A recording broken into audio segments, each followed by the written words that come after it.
अदालत ने फिर से 5 दिन की रिमांड स्वीकृत की है। ईडी ने 7 दिन की रिमांड मांगी थी। 5 दिन की रिमांड स्वीकृत की गई है। लेकिन यह पूरा मामला, जैसा हम लोग पहले दिन से कह रहे हैं, राजनीतिक द्वेष के कारण यह पूरा मामला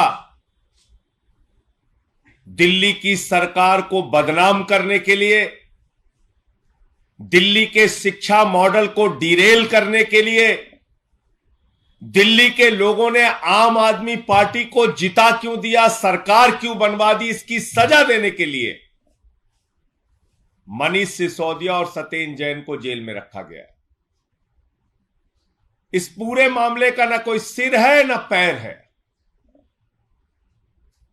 कहते मनीष सिसोदिया ने भ्रष्टाचार कर दिया।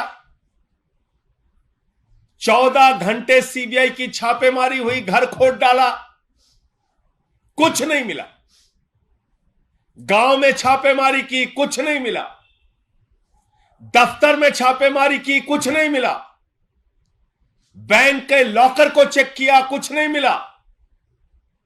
सीबीआई ने लोगों के गवाही ली और गवाही लेकर पहली चार्जशीट दाखिल की, मनीष सिसोदिया का नाम नहीं।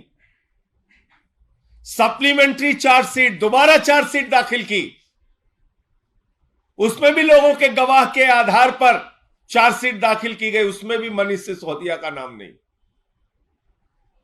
लेकिन जबरन अपने आका के कहने पर सीबीआई ने मनीष सिसोदिया को गिरफ्तार किया।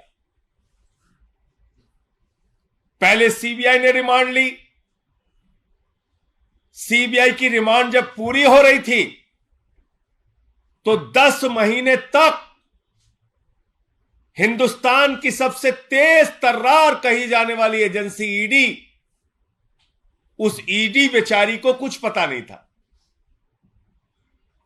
बेचारी ईडी इतनी भोली थी, उसको कुछ भी मालूम नहीं था।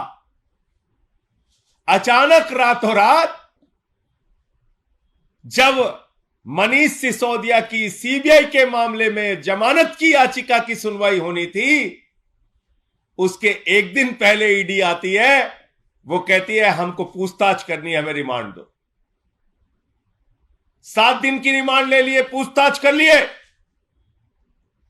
फिर आ गए अभी और पूछताछ करनी है, रिमांड दो। आदरणीय नरेंद्र मोदी जी, आपको पूरा देश देख रहा है। एक ऐसा व्यक्ति जिसने दिल्ली के लाखों बच्चों को अच्छी शिक्षा देने के लिए अपना सब कुछ समर्पित कर दिया, दिन रात मेहनत की। जिन सरकारी स्कूलों में मकड़ी के जाले लगे रहते थे, उनको एयर कंडीशन कमरों में तब्दील किया। 6 साल से लगातार इंटर का रिजल्ट सरकारी स्कूलों का प्राइवेट स्कूलों से बेहतरीन आया। बच्चे आईआईटी में सिलेक्ट हुए। पूरी दुनिया में एक शिक्षा मॉडल को प्रचलित किया।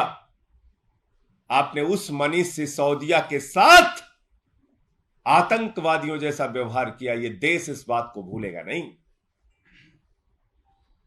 12-12 दिन की रिमांड ईडी की, 10-10 दिन की रिमांड सीबीआई की। कभी आपने सुना ऐसा आतंकवादियों के साथ भी व्यवहार नहीं किया जाता जैसा मनीष सिसोदिया के साथ व्यवहार किया जा रहा है। और तब जबकि कुछ नहीं निकला। भ्रष्टाचार किए होते तो कुछ तो सोना निकलता, संपत्ति निकलती, पैसा निकलता।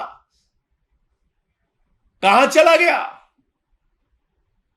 तो इसलिए मैं यही कहना चाहूंगा भाजपाइयों को कि तुम्हारे अत्याचार को, तुम्हारे जुर्म को, तुम्हारी तानाशाही को, तुम्हारी गुंडागर्दी को, जांच एजेंसियों के दुरुपयोग को सारा देश देख रहा है। और मोदी जी, आपको इस देश की जनता ने देश का प्रधानमंत्री बनाया। आप अपने उस पद का इस्तेमाल मनीष सिसोदिया जैसे लोगों को प्रताड़ित करने में, उनके ऊपर अत्याचार करने में उनके साथ आतंकवादियों जैसा व्यवहार करने में लगा रहे हैं, समय आने पर देश की जनता आपको जवाब देगी। तो मुझे इतनी बात कहनी थी कि आज ये जो रिमांड मांगी गई है ईडी के द्वारा, ये निरर्थक प्रयास है, इसका कोई आधार नहीं है, और ये इस बात को बताता है कि हताशा और निराशा में अपने आका के आदेश को मानने के लिए ईडी जबरन रिमांड मांगने का काम कर रही है। देखो भाई, मैं तो आपसे कह रहा हूं कि मैं अडानी के घोटाले को खोलने में लगा हूं। अडानी के घोटाले को खोलने का काम जारी रखूंगा।